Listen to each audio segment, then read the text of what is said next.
Welcome to The Explainer. Today, we're digging into a really big one, India's Prevention of Corruption Act of 1988.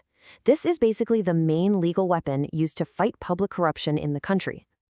So we hear the words bribery and corruption all the time. But what does the law actually say? We're going to crack open the official rulebook, the Prevention of Corruption Act, and see exactly how it defines and deals with this stuff. All right, first things first, fighting public corruption. What was the whole point of this law? Well, its main job was to pull together all the different scattered laws about corruption and roll them into one single powerful act. And right off the bat, what's pretty amazing is just how far this law reaches. It covers the entirety of India. But it doesn't stop there. It actually applies to all Indian citizens, no matter where they are in the world. So yeah, there's really no escaping it. Okay, so that leads us to a really important question. Who is a public servant? I mean, if we're talking about public corruption, you've got to know who the law is actually talking about. And it all comes down to this one key term. And let me tell you, this definition is super broad. It's not just, some top-level official. It's anyone getting paid by the government, anyone working for a local authority, a government-run company.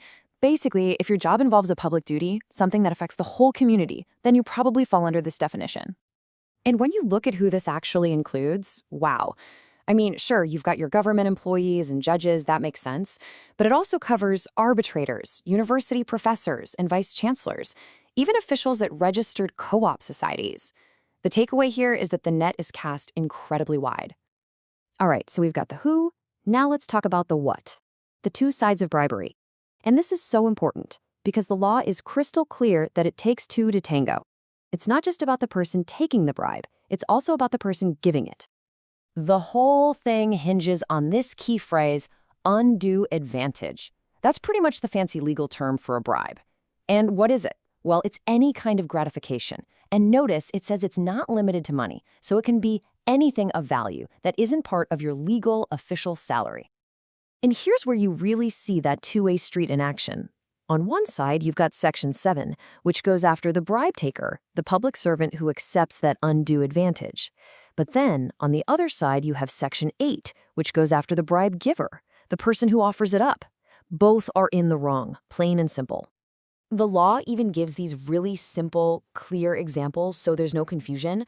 Check this one out. For the bribe taker, a public servant, let's call him S, asks someone, P, for 5,000 rupees just to process a routine ration card application on time. Just for doing his job. That right there, that's an offense. And yep, you guessed it, there's one for the bribe giver too. So a person P gives a public servant S 10,000 rupees to make sure they get a license over all the other bidders. That act of offering the cash to get an unfair advantage, that's also a crime. So what are the consequences? Well, they're not messing around. A public servant caught taking a bribe is looking at 3 to 7 years in prison, plus a fine. And the person doing the bribing, they can get up to 7 years too. The message is pretty clear. Stay away from it. But wait, there's more. The law goes even deeper than just a simple act of bribery. There's this more serious charge called criminal misconduct. This is for things like an official stealing property they're in charge of, or just getting mysteriously wealthy while in office. And for that, the punishment gets even steeper. We're talking a maximum of 10 years in prison, a full decade. That is a very serious penalty. Okay, but the law doesn't just stop with individuals. It knows that a lot of times there's a business angle to corruption. So yeah, corporations are on the hook too. So that brings up a really critical question for the modern world, right? What happens if an employee bribes an official, not for themselves, but to get a contract or an advantage for their company? Well, Section 9 of the Act has the answer. Here's how it works. The company itself is considered guilty. If someone associated with the company, an employee, an agent, whoever, pays a bribe to win business, the whole organization can get hit with a fine. But there is a way out. The company can defend itself if it can prove it had adequate procedures in place to prevent this kind of thing from happening. And get this, the bosses can't just hide behind the company name. The law holds company leadership personally responsible, so if a director or a manager knew about the bribe or even just went along with it, they can face 3 to 7 years in prison. There's no hiding. All right, so we've covered the who, the what, and the why. Now for the big one, the how. How does this all actually work in practice? Let's walk through the path to justice. So there's a pretty clear process. First, the investigation, which is handled by authorized senior police officers.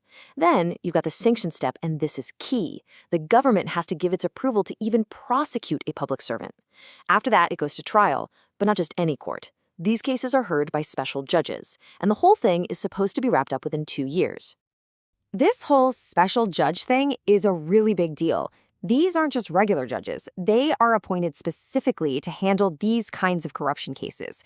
The idea is to make sure the trials are run by experts who get the complexities of these cases and hopefully to speed the whole process up. Now, this is where it gets really interesting. The law has some clever twists. For the bribe taker, it's almost a guilty until proven innocent kind of deal. If a public servant accepts an undue advantage, the burden of proof is on them to show it wasn't a bribe. And for the bribe giver, there's a sort of escape hatch. If you were forced or compelled to pay a bribe, you're protected, as long as you report it to the authorities within 7 days. So let's just boil this all down. What are the big takeaways here? 1, the term public servant is super broad. 2, giving a bribe is just as much of a crime as taking one. 3, companies and their bosses are definitely on the hook. And 4, there's a whole special system in place just to deal with these cases. And all of that leaves us with one big question to chew on. We've seen this is a pretty detailed and powerful law, right? So what's the biggest challenge in fighting corruption today? Is it the rules we have on the books, or is it actually enforcing those rules on the ground? It's something to think about. Thanks for joining this explainer.